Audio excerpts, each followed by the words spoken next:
Good to see you here. Over to you, Madam Yan. 谢谢马克，大家上午好。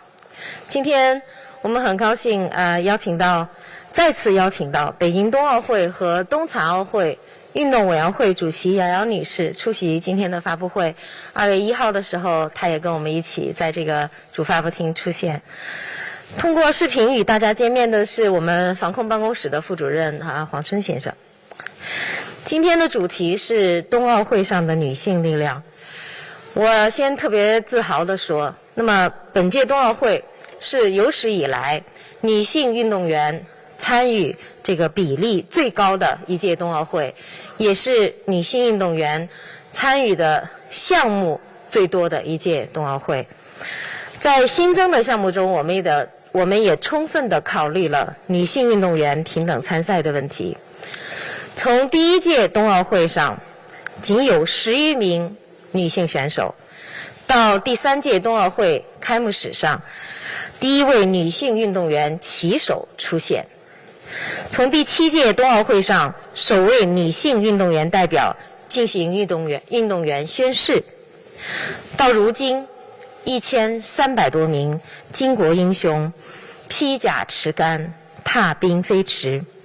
冬奥的近100年历史，也是她力量的成长史。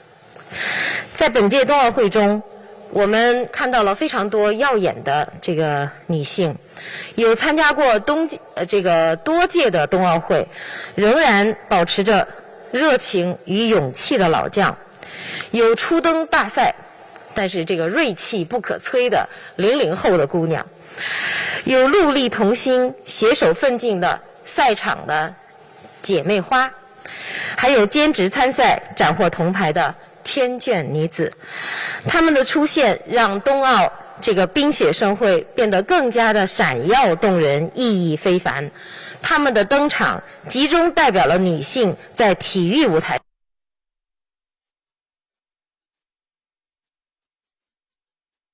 走到台前，发光发亮。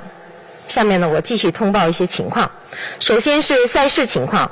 昨天9个竞赛场馆分别进行了12个小项比赛，共产生了7枚金牌。今天7个竞赛场馆将进行11个，预计产生4枚金牌。防疫情况方面，2月13日0点至23点59分，机场入境涉奥人员总数累计32人，其中运动员及随队官员14人，其他利益相关方18人。经海关检测后复检阳性3人，其中运动员及随队官员1人，其他利益相关方2人。2月13日0点至23点59分，闭环内核酸检测总次数69872，其中运动员及随队官员6051，其他利益相关方63821，复检阳性0人。北京冬奥会入境的涉奥人员和相关的工作人员实行闭环管理，与社会面是完全隔开。最后是天气情况，预计今天白天赛区晴，夜间云量增多。云顶滑雪公园明天早晨还是有零星的小雪，今天早晨风力较强。延庆赛区山顶最大阵风19米每秒，中午减弱至11米每秒。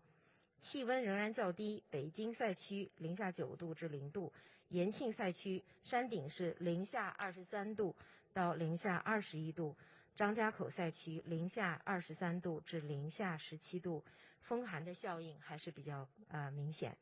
情况通报完毕，谢谢大家。Thank you very much. Okay, so let's kick off a quick presentation to you on gender equality and portrayal, something that we made quite a big movement on the last few years. So let's start with from the BOCOG side, from Yang Yang, who's chair of the Athletes Commission. Yang Yang, over to you. Thank you, Mark. 大家好。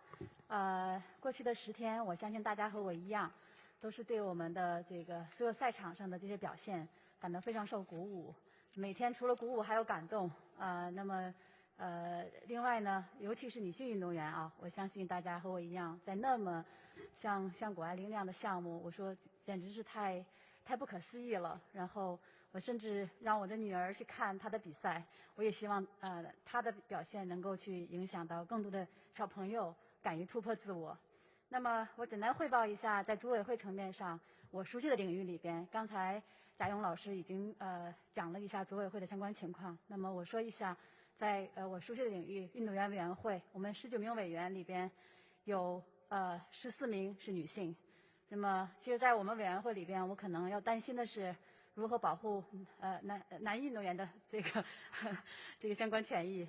那么另外一个在这个另外一个领域是我认为在奥运会期间大家应该非常关注的，就是项目管理这一块运动项目管理。那么我们在项目经理一共有11位。最近的奥运会能够顺利进行，他们是做出了巨大的这个贡献。目前也是在保证整个奥运赛事的这个能够顺利进行的重要力量。那么在11位这个项目经理里边，我们是有7名是女性，也就是说一大半都是由这个女性的这个经理来负责整个赛事的运营，所以为他们感到骄傲。那从我个人角度来说呢，我觉得在这样的一个赛事当中，无论我们组委会的这个在这样的一个领导下，我相信在女运动员这些表现，她们不单是能够展示像花样滑冰的这样的一个美，同时也能够展示像空中技巧这样的一个飒。那么冬季运动让我们女性从不同的角度可以发现更美的自己，同时也从不同的角度来表达我们不一样的自己，那么挑战我们的极限。最后呢，我们也更拓展了对美的一个定义。所以在这里呢，我也向所有的女性运动员致敬。另外呢，我相信她们的表现会鼓励更多的女性来追求自己的梦想，那么勇于突破自己。谢谢大家。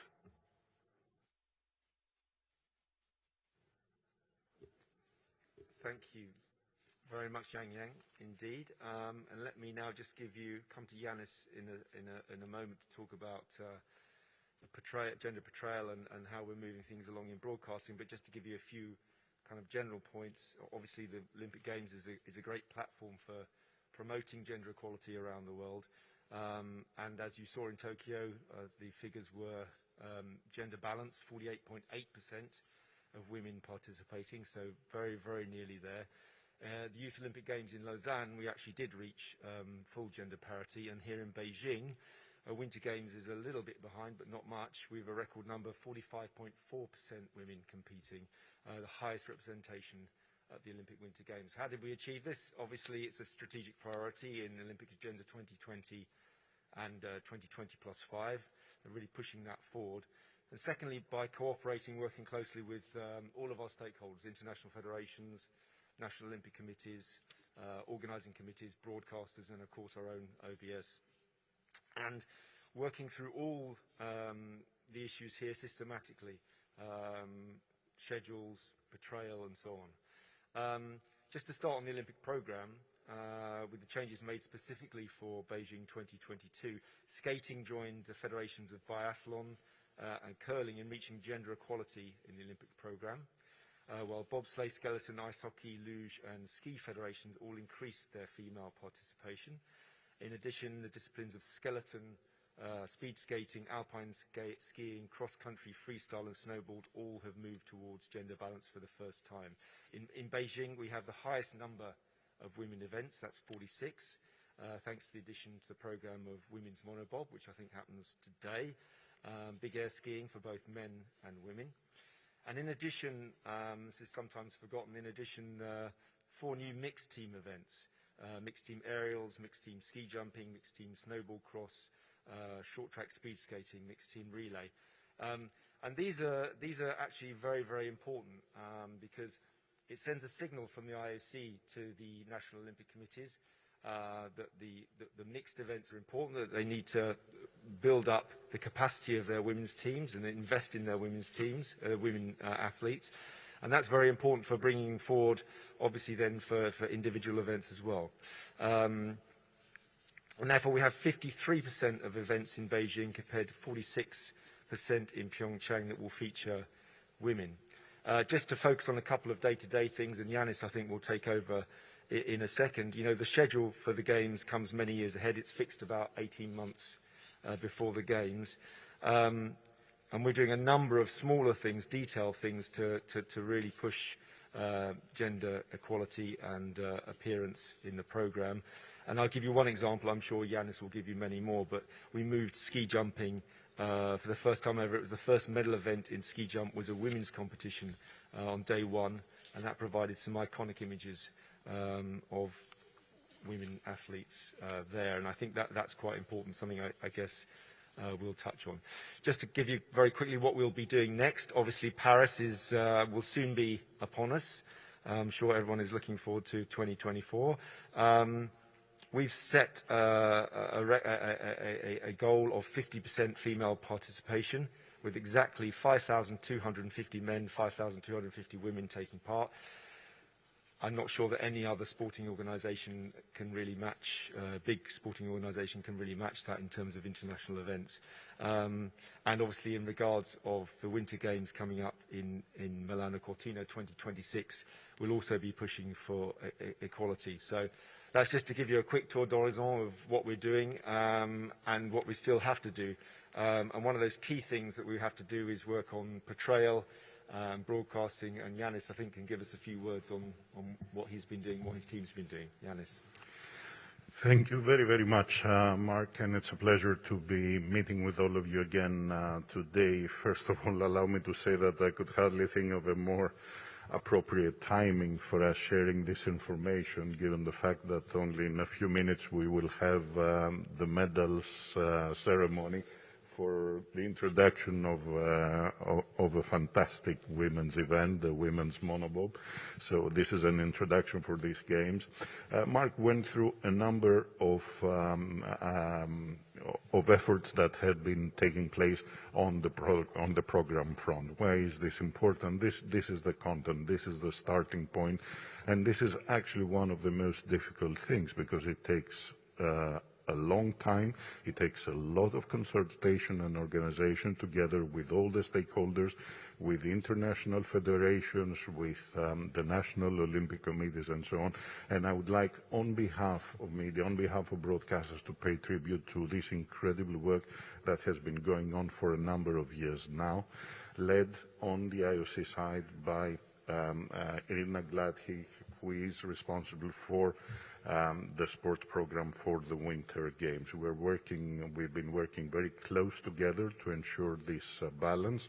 I believe that compared to Pyeongchang, we have made very, very significant steps forward, both in terms of the volume of content, but also how it is distributed within the overall schedule of the games. You will see that in the last weekend we have, in terms of team sports, we will have the men's final on the last day for hockey, but we will have women's final for curling. The same goes for biathlon and cross country. It's male, women.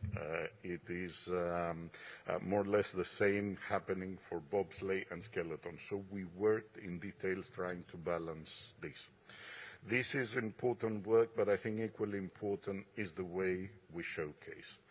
And for us, being responsible for the host broadcasting of the games at OBS, obviously the guidelines that have been developed and are constantly updated during the last years, the portrayal guidelines of the IOC is our Bible. It is, unlike other religious documents, a Bible which is constantly updated, which is where we introduce new ideas, but this also becomes the Bible of all our production crews. Every single person that participates in our coverage is intimate with the details of this document. When they arrive in the city, but also months before that, we do special sessions where we brief them about the standard of coverage that we want to have, how to ensure that we avoid any stereotyping, how to ensure that we really cover men and women on the same basis, which is the basis of portraying their sporting prowess. It's not about who is beautiful or attractive. It's about portraying huge athletes, whether they are men or women. Also, we work on a number of other details, like ensuring, for example, in the interviews that we do in the mixed zones on behalf of broadcasters, that men and women are asked essentially similar questions, that there is no bias there. Every single second, we monitor our production through our production quality control here in the IBC. We have our producers, and also we have very experienced independent producers who constantly monitor and make sure that our directors and producers on the ground follow completely these guidelines. There have been instances when they intervene, when they notice something, and this was corrected. Not everything is perfect, but I can tell you that there's a lot of attention being paid there. The same work goes also for the commentators. OBS is offering very comprehensive commentary to a number of our broadcasters, and all our commentators, again, have been trained and have been briefed in order to make sure that our coverage and the way we portray and describe the events really do not fall prey to any type of bias. Obviously, we have equal coverage. We cover everything in terms of women and men events, and we cover all of them with exactly the same means and the same quality of production. There is no difference there. Very, very important, and many of you may understand that because you belong to our industry, we make sure also that we do not follow different type of framing, different type of portrayal in the way we choose to cover and make our shooting, make our filming, make our framing with the cameras. Very, very important to make sure that men and women are portrayed in the same way. This is more or less the work that we are doing in terms of portrayal with OBS. I could speak to you about other initiatives that have to do with our staffing, with the way OBS has progressed through the years in achieving in very, very senior positions to have more women colleagues. But I would like to also mention the work that's being done on the level of the platforms of the IOC, especially the work that's being done on Olympics.com. As you know, Olympics.com on the content side is led by Mary Byrne, a woman. Our director of production is a woman. Our director of daily content is a woman. It's a team which is very, very passionate about ensuring this, not only that we follow the guidelines, but ensuring and counting every single piece of content and making sure that we have this balance. Actually, in terms of news on Olympics.com, 37.1% of the content relates to female athletes, 30.1% relates to mixed stories that have to do both with women and men athletes, and 32.5% have to do with male stories. So if anything, there is a slight bias on the side of women. Allow me to say here that, as you probably know, there was an international survey a few years ago that found out that a shocking 4% only is the coverage of women's sports in media around the world. I keep on repeating this number because I don't think it's a bad thing, to be frank among ourselves, that also we need to do a lot.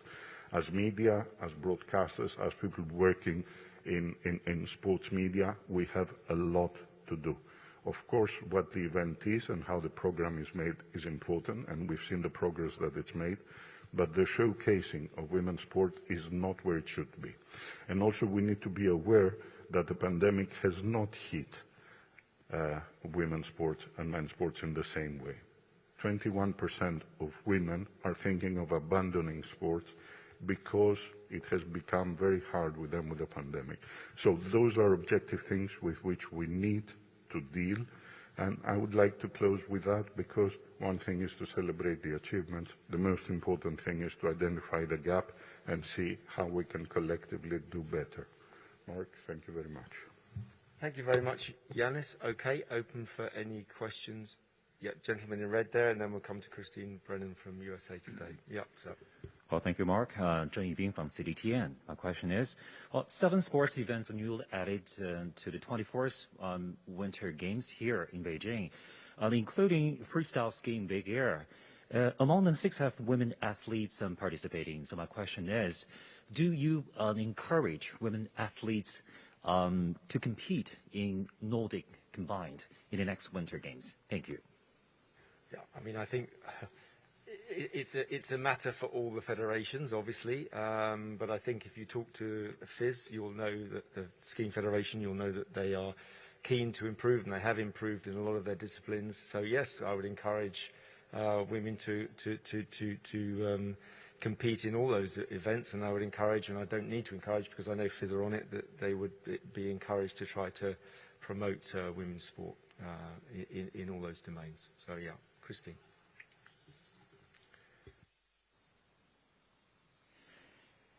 Thank you, Mark. I know how much you love hypothetical questions. As you know, we're expecting a very big decision here in a few hours. I'm wondering if you can walk us through what your plan is for responding to the CAS decision, and if you are game to discuss hypotheticals, what could you walk us through your response if you win versus if you lose, and do you appeal, even though the time is very, very short on the merits of the case? So, sorry, a lot of questions there, but I figure you know what I'm getting at. Thank you. Yeah, I mean, I can address some of that, but not all of it. I mean, I think it's kind of as well that I remind all of us that this decision is only about the provisional suspension of her start in future events, and only about that. And the IOC will, of course, we will respect the CAS decision, whatever that may be. It's not about the medal ceremonies or future ceremonies. And I guess for us, and for all of you, this is an unsatisfactory situation. We would have liked and have asked for the parties to agree to have the whole case in its entirety, or in legal parlance on its merits, as some of you will know, being settled once and for all before this competition starts. We still would hope for that, although I think that's unlikely. Unfortunately, the parties haven't agreed on this, and this is why we're left in this difficult dilemma with regard to the topic which concerns us here, also the victory ceremony, not just taking part in the events which start tomorrow. It's a deeply concerning situation for us, and of course for the athletes, all of the athletes concerned, from whatever country they come. There's an ongoing procedure which you all know about. It's not in our hands. We don't yet know the results, and we do not even know when the results of that larger procedure will come. I would warn you that they probably won't come within the next hours or days. We will only have the result of the specific CAS decision coming at, I think, 2 it will be reported. What I can tell you is that we are in consultation with the different National Olympic Committees on how best to address this dilemma for their teams and for their athletes. We're speaking to the National Olympic Committees about the medal ceremony,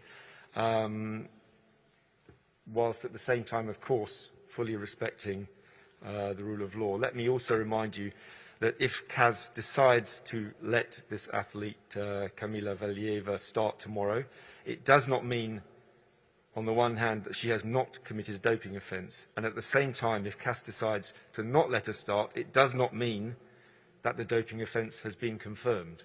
So I think people need to be very clear on that. What we will have in either case will be a decision where there is an ongoing procedure against her, of which we do not know the final result. But in all this, we have to respect, including the IOC, the full process and all the measures taken, whatever our position is. And finally, if I could remind you, and then I probably won't be saying very much more, Christine, but if I can remind everybody that Kamila Valieva is a minor. She's 15 years old. We all respect the process and rule of law, but I think it's even more important in this case that we avoid speculation on what is a very, very delicate case. If I could, thank you. If I Sure. could just follow up, understood about the team ceremony, the medal ceremony.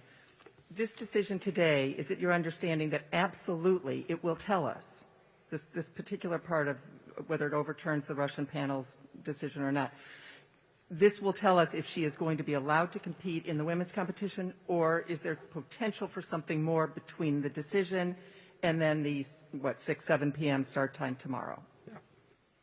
I can't tell you the absolute gospel truth, but is my understanding that the decision that will come, that will be rendered to you at 2 o'clock here, I think, will tell you whether she will or will not be competing as from tomorrow. But I can't give you chapter and verse because I'm not involved in the process. So Thank you very much. Thanks. hope that was hopefully helpful. Yeah, lady there in black. Hi, Mark. Thank you for your time. Selena Wang from CNN. I've got a simple question here. How could it have taken 6 weeks for Kamila Valieva's drug test to come back? Who dropped the ball? Good question, and one I don't have the answer for. As you know, it was a WADA-accredited laboratory in Stockholm which did the testing, and the test, I think, arrived on the 8th or 9th, the 8th, I think. So I don't have an answer to that question. I'm sure, like you, everyone will be trying to find out what the answer is. And just one more. Regardless of what is decided, we'll find out in a few hours. How should clean athletes feel about the decision that is made?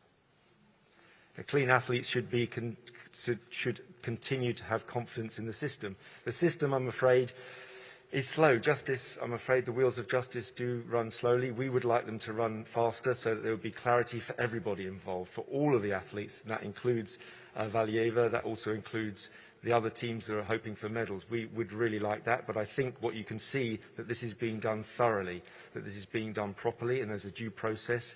And as with all due processes in law, I don't know which country you're from, but it does take time, but it's important that the process is done and seen to be done properly. From the U.S., and thank you, Mark. Pleasure. Yeah, let's have a lady here and then Carlos Groman from Reuters. Thank you, Mark. I'm with China Daily, and the question is to you. It's concerning the gender subject. In which sport do you have the plan to further increase the percentage of the female athletes? And have you met any difficulty while in the efforts of involving more female athletes in the Olympics? And if so, what are those difficulties? Thank you. Yeah, I mean, it may surprise you to know, but I'm not an expert in our gender, the work that we're doing on gender. I can give you kind of a headline. Obviously, in terms of which sports do we think we should increase, it's clear. In the games of the Olympiad, in the summer games, as some people call them, we are reaching 50-50. So they're in the sense of the pure numbers, the job is done. There are some winter sports and some winter federations that understand that they still have work to do, and we will support them in that work. And our ultimate goal, hopefully by Milano Cortina in 4 years' time, will be to reach gender parity there as well. Carlos Groman from Reuters. Thanks, Mark. Carlos Groman from Reuters. A question regarding the ROC. Have there been any talks, because the ROC was essentially not sanctioned in the entire process from Sochi onwards, will there be any talks following this case about having tarnished another Olympics with a doping case that may or not affect the Olympics, but there is a positive test out there? Thank you. I mean, obviously, we're going to go away after this. Everyone will go away after this and look at all of the facts and everything involved.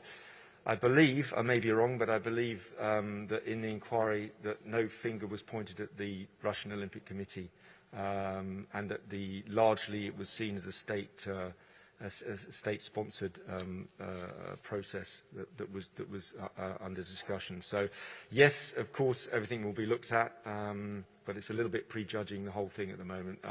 We are also, by the way, talking just about one case. It's a very important case. It's a case which needs to be solved. But I think if we based all of our actions on one case, it would be probably not wise. Yeah, lady there in yellow, and then we'll come to Steve from AP. 谢谢马克，我想问一下杨洋女士，我想问一下，在中国代表团中男女比例是多少？特别是在谷爱凌的成绩和就是昨天3000米接力的成绩中，也是我们女性的成绩特别好，她们已经在这个世界领先金牌这个行列了。想请您介绍一下女性在整个代表团中有这么好的成绩，您也帮我们点评点评，谢谢。关于那个具体的数据，我可以晚一点给你。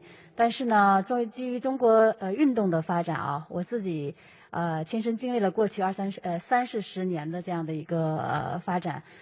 我们曾经有一段时间叫阴盛阳衰，就是因为女性运动员一直发展的都是非常好，女性运动在这个竞技体育层面上。那么这些年呢，我们也看男子运动也在逐渐的在提升，所以说在我的成长经历当中，我觉得女性运动员在整个的这个训练支持、训练保障。然后在我们的这个发展过程当中得到了大力的支持，所以我也自己非常幸运的有机会能够站在奥运的赛场上。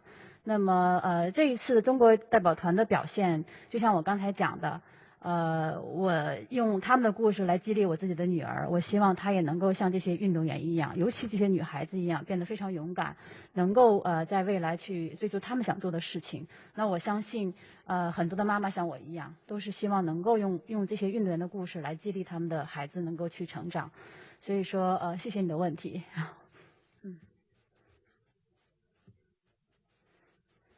Yeah, Steve Wade from AP.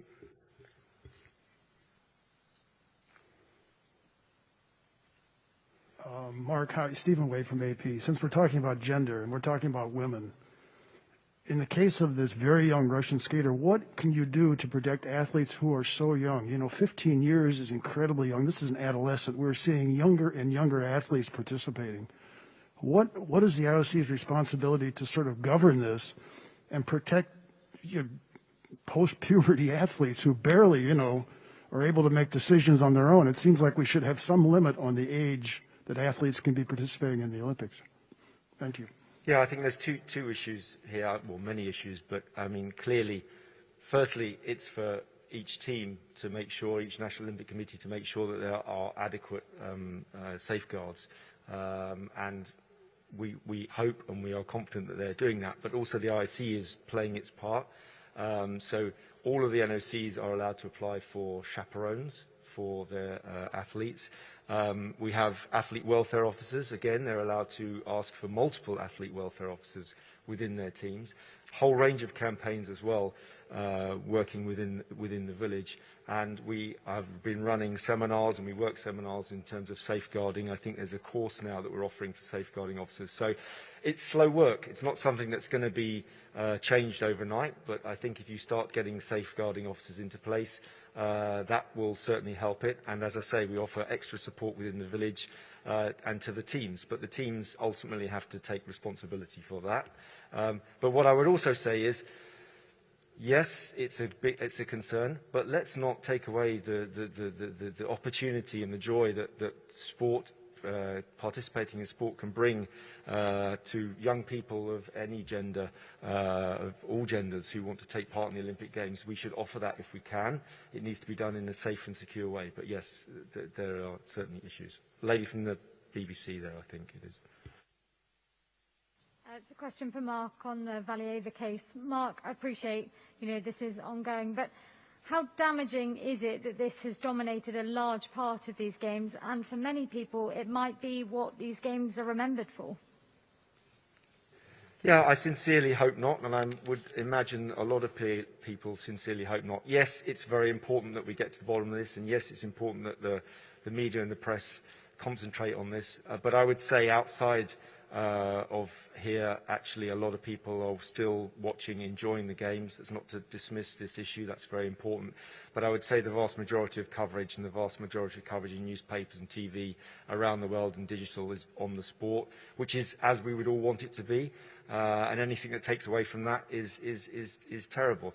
What I would also say is that this is, at the moment, I think one of two cases. And by the way, the other thing to say is that this is a case which actually wasn't here. It was, in fact, the case happened before Christmas.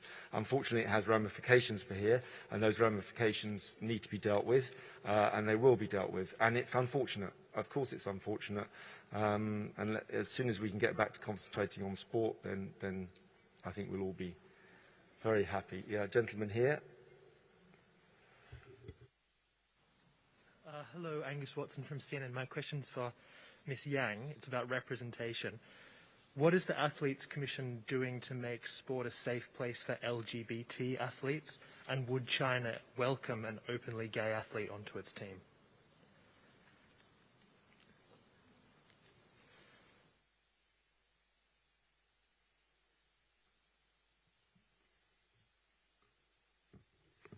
谢谢你的问题。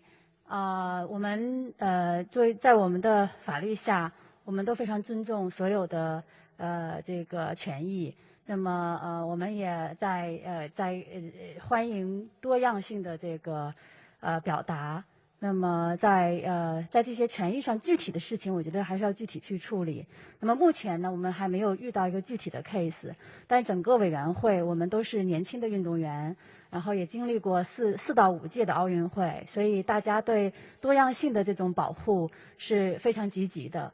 所以也希望你能够给一些具体的这样的一些案例，我相信我们运动员委员会会积极的和这些多样性的这样的一个参与者去合作，然后支持大家的这个多样性的这种展示。谢谢。Thank you. Let's have a question over here, and then I'm going to move over here because I've been ignoring this side of the room. So yeah, gentleman here first. Hi, Mark. Jonathan Crane from Deutsche Welle. You mentioned that the IOC wanted everything kind of tied up, including whether Valieva is guilty of doping or not, but not all parties agreed. Can you say which party didn't agree and why? And if there is still a chance that this could all be resolved here in Beijing, is there kind of precedent to maybe delay the event so that there is time for all this to be heard? Thank you. No, I think obviously I can't, and I actually don't know the answer. We asked for all parties to come to some kind of agreement if they could to hear the case on its merits, as I said earlier on. That has not happened so far. By the way, it could still happen, but as I indicated, I think it's really, really unlikely that it will happen in time, even for a delayed event, to be honest. Yep. They technically possible, though. Could in theory the figure skating event be delayed for this to happen? That would be under IF rules, I guess. I couldn't tell you exactly. I'm sure it could be technically. I don't know, to be honest. We can get you an answer about that afterwards. Okay, let's come to down here. Gentleman there, yeah, with the blue, and then lady in black. Yeah. I want to ask kind of a follow-up question to this about what's still unclear in this negotiation. Is it possible that based on the CAS ruling, Ms. Valieva will be allowed to compete, but under IOC's decision-making will not be eligible for a medal? That's what I was trying to explain earlier on, that these are two separate things, that this is purely about whether the suspension will be lifted or not. And so it's conceivable that the suspension will be lifted, she'll be allowed to compete, but then the IOC will determine that she is not eligible for a medal. I think we need to wait for the ruling before I start speculating from the stage as a media person about what I think the points of law were. But this specific decision in coming in 2-3 hours' time is about whether she can compete or not. All the other issues will then have to be discussed further into the games, and that will include, by the way, the presentation of the medals to the teams. So that's that question of which teams will get medals, that has not been sorted out. No, this will not be sorted out by this decision. This will not be sorted out by this decision. And by the way, and it's a dilemma we're all in, and it's something we're not happy with, that will not be probably sorted out here during these games, and it's something that is regrettable, but we have to follow the process of CAS and the legal process. Yeah, lady in black, I think, wanted to ask a question. Yeah. 你好，中国新闻社的记者王浩有问题想问杨洋。您刚才也提到了，您会用这些女运动员的故事来激励女儿。那您觉得这些女孩们可以从这些运动员的故事当中学习到什么？会不会有更多女孩因此投身于体育事业，创造好成绩？另外还想问说，您个人对于新一代的女性运动员有什么寄语？会不会做一些什么帮助她们取得更好的成绩？谢谢。谢谢你的问题。我觉得运动是有很大的有2种的这个价值啊，当然还有很多种，但是我对于孩子来说，我觉得能够发挥他们的潜力，然后让他们追逐梦想，这是一个。另外一个，其实不一定非要去做特别专业的运动员，但是通过运动，他同样可以去表达自己，同样可以去让自己变得更好。所以我们叫体育教育。所以我是大力的呼吁我们的女孩子多多参与体育运动，那么能够在运动当中发现更好的自己是特别重要的。所以包括我自己也有自己的 skating club， 所以有很多的女孩子都在参与运动。那么每天我都会被她们的这个精神受鼓舞。那么所以我非常相信体育的力量，能够让更多的女孩子发现更好的自己。谢谢。Yeah, gentlemen, is it no lady there? I think in the I can't see. I do apologise. Is it Wakako? Yes, sorry. I do apologise, Wakako. Your question. Thank you, Mark. Just one confirmation and then one question to Yanis. So about this women's competition, even if Valieva will be allowed to compete, I thought you mentioned that women's medal ceremony also probably would not take place because of the situation, or it will take place, but a medal will be reallocated. Yanis, during your opening remarks, you said shocking 4% of world media are covering women's sport. And my understanding is that the Olympic Games coverage is the only thing which would make it much closer to 50-50. What is your consideration there, as well as what you would appeal to the world media to change? Thank you. Yuki, yes, correct. This is a figure that was the result of a research that was done 2 years ago, and was identified that the overall coverage of women's sport among sports media is only 4%. Now, whether it is 3.8 or 4.6, I don't think it makes a difference. It's very clear that to a very big extent, if we see the global picture in the world, women's sport do not have the presence that they should have in media. And why is this important? Precisely because of the reasons that Yang mentioned. This is the conduit through which younger women will get inspired to take up sport as a way of empowerment. We know that sports, beyond its self-importance, sport is one of the areas where empowerment of people is very, very drastic, very fast and very strong. So I think this is important to remember. Yes, in the Olympic Games, both summer and winter, I don't think that there are many other sporting events in the world where essentially the focus is the same. The value of the events is the same. The attention is the same. The field of play, the broadcast coverage, very, very important.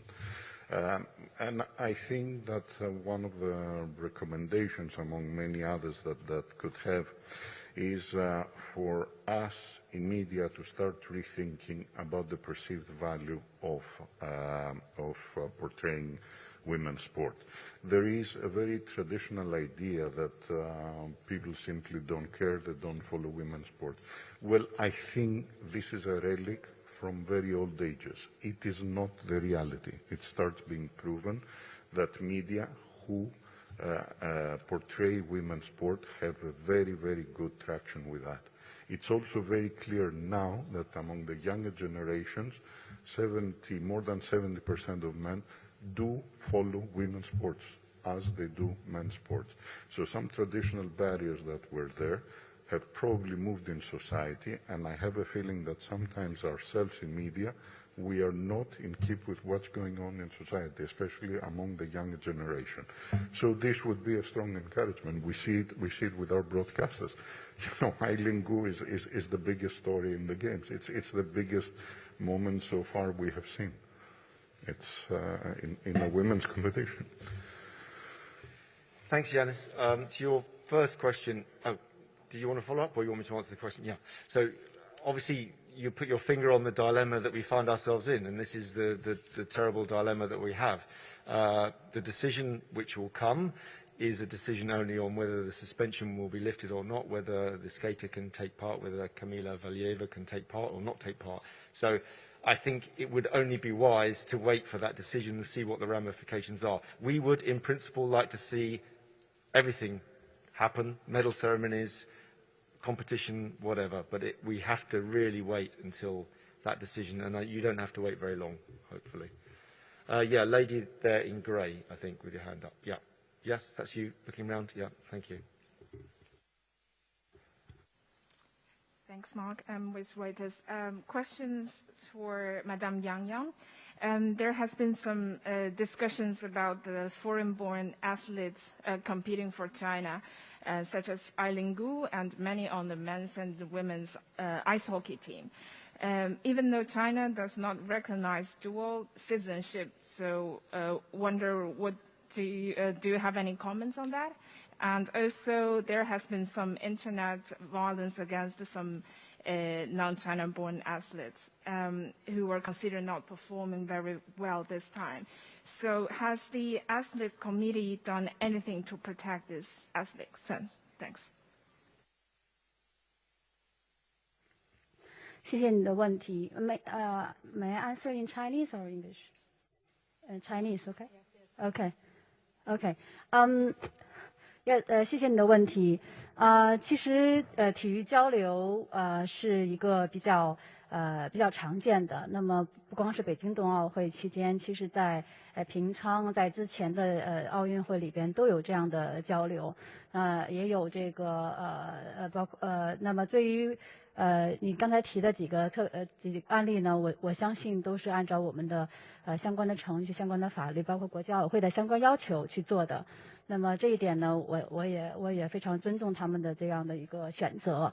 那我相信他们的表现能够让我们看到更多的这个运动员的这样的一个影响力。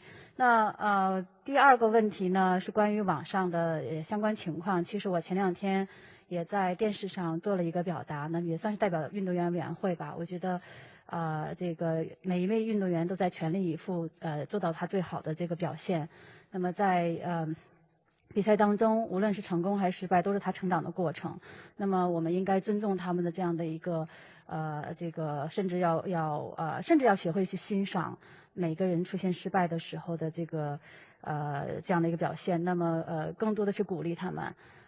所以说，我觉得现在的我也希望能够有更多积极的这个表达，能够去支持这些在比赛当中失误的运动员。那么这些都是运动员成长的过程。我曾经想如果2002年我的1000米第一项比赛之后，如果出现像前段时间网上出现的那些不好的声音，那我很难再去在第2项当中能够反转打回来，能够再一次的这个站到比赛现场。所以我特别能理解这些运动员的这个处境。那么也呼吁在这个对于网络的这样的一些怎么说呢？这样的一些声音吧，能够让我们去更多的给一些运动员一些理解吧。Hi, 谢谢 Mark. I'd like to make a few additional remarks. Sorry, I missed that. What I said, Mark, can I make some additional remarks? But by all means, please go ahead. Yeah. Yeah, thank you. 我非常同意杨洋刚才说的。北京冬奥组委呢，我们一直都是在大力的倡导相互的理解、友谊、团结和公平竞争的这个奥林匹克的精神。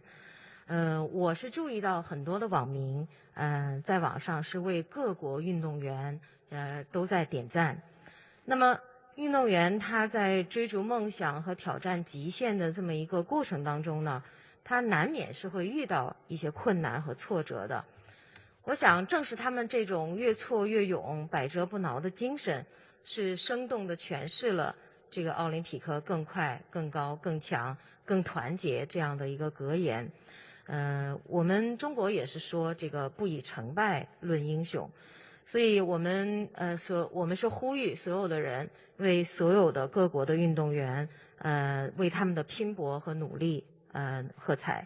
我们也祝愿各国的运动员都能在北京冬奥会的这个赛场上，能够挑战自我、超越自我，能够实现自己的梦想。谢谢。Okay, lady over there in pink, and then we'll come down here, and then we'll move over here for a bit. Yeah. Thank you, Mark. I'm from CMG. 刚才我们这个问题关于男女平等问题都是在这个运动里面哈，运动员还有运动项目。我想给北京冬奥组委提一个问题，在整个冬奥会筹办过程中，咱们冬奥组委有多少的女性比例？那在招募的志愿者中有多少的女性比例？那我想特别是在张家口、延庆这么寒冷的天气里，女性工作可能更为的辛苦，有没有给他们提供一些额外的保障？咱们北京冬奥组委在促进这个男女平等方面做了哪些工作？谢谢。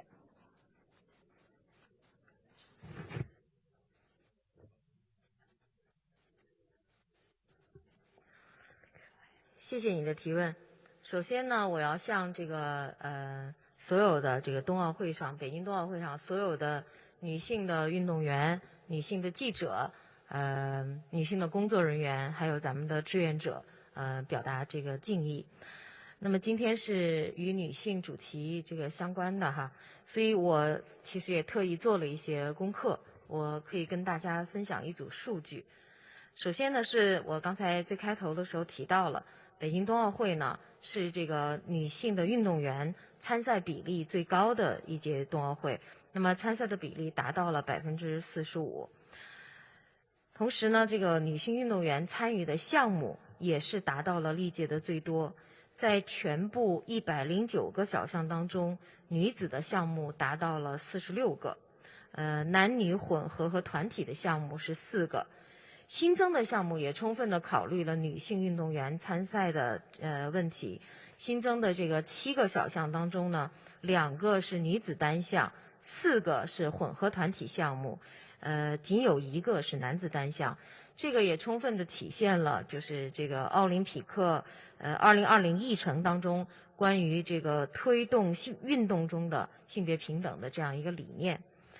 你刚才问到了这个北京冬奥组委这个一些工作人员的一些数字什么的哈，我想说一下呢，就是北京冬奥组委我们在促进性别平等方面也做了一些工作，主要呢是有首先呢我想到的是在促进组委会的性别平等方面，包括促进各个岗位的这个性别平等方面。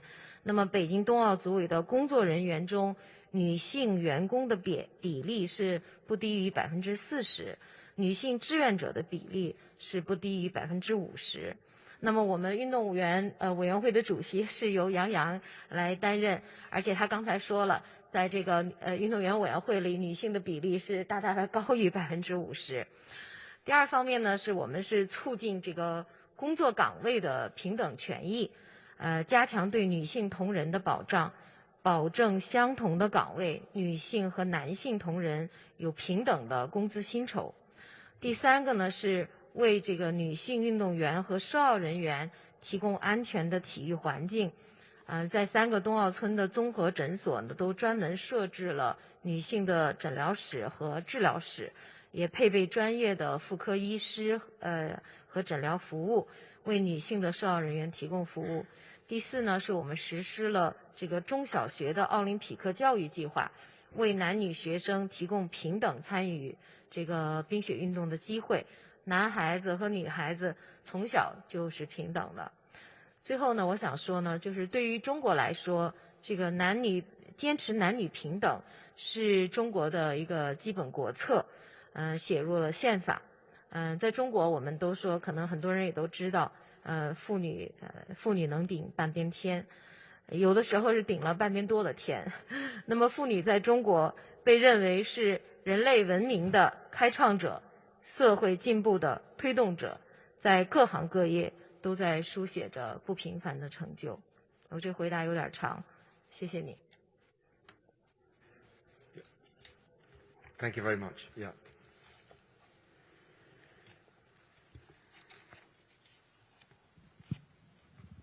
Good morning, Vanessa Lee with CTV Canadian Television. Regardless of the ruling, there was a positive test. Could harsher sanctions against Russia have prevented a situation like this? And can we expect to be back in this room this afternoon for the IOC's reaction?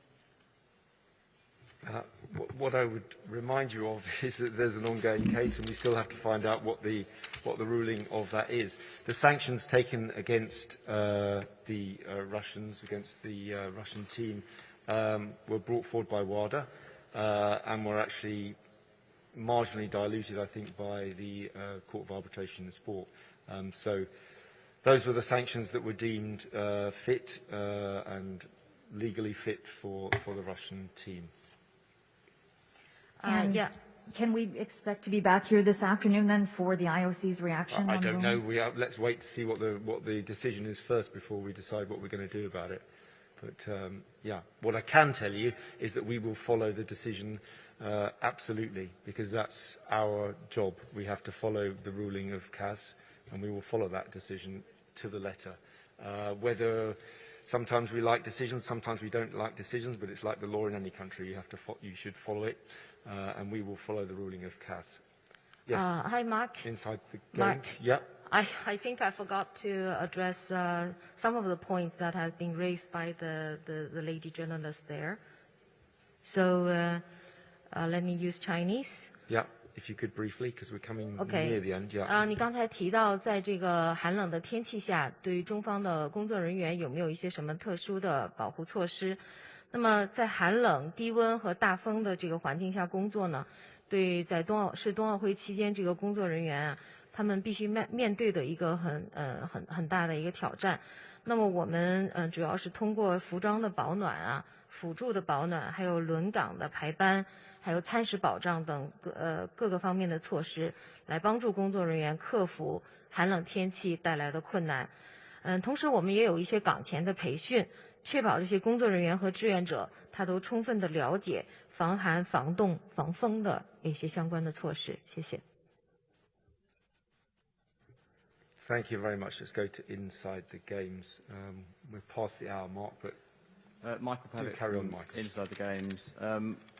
Mark, the IOC of the last few years talked about making the games more youthful, more gender balanced. It's a big reason we saw 13 and 14-year-old skateboarders last year in Tokyo. But at this Games, we've seen a 15-year-old come under huge pressure.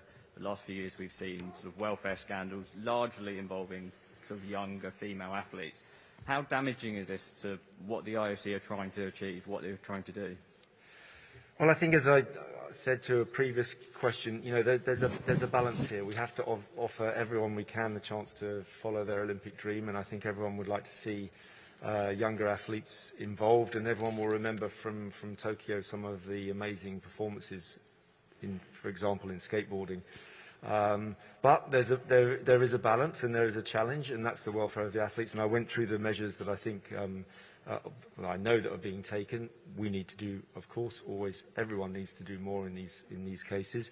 But it starts with the NOC, with support from the IOC. But I think what would be disappointing is if somehow we didn't allow the opportunity for these athletes to grasp their dreams. So with that, I think it is. I think 3 minutes past 12. I tell you what, we'll take one more from CBS, I think, this time. Yeah. We'll get that figured out by the end. I want to ask you, Mark, the way this has all worked is obviously it's been an uncomfortable situation, the Valieva case, something that probably everyone wishes wasn't involved. With the methods that are in place, has this gone as smoothly as it could have gone, you feel, the process and A to B to C, and obviously we're coming up to the decision this afternoon. Has it gone as smoothly with the mechanisms that are in place as it could have gone? Well, as you know, two things to say to that. One is, obviously, we would like to see a resolution as quickly as possible, and I think everyone wants to see that because it would give it clarity. And at the moment, unfortunately, there is no clarity, and that may still be the case after we've had the ruling in terms of what the next steps will be.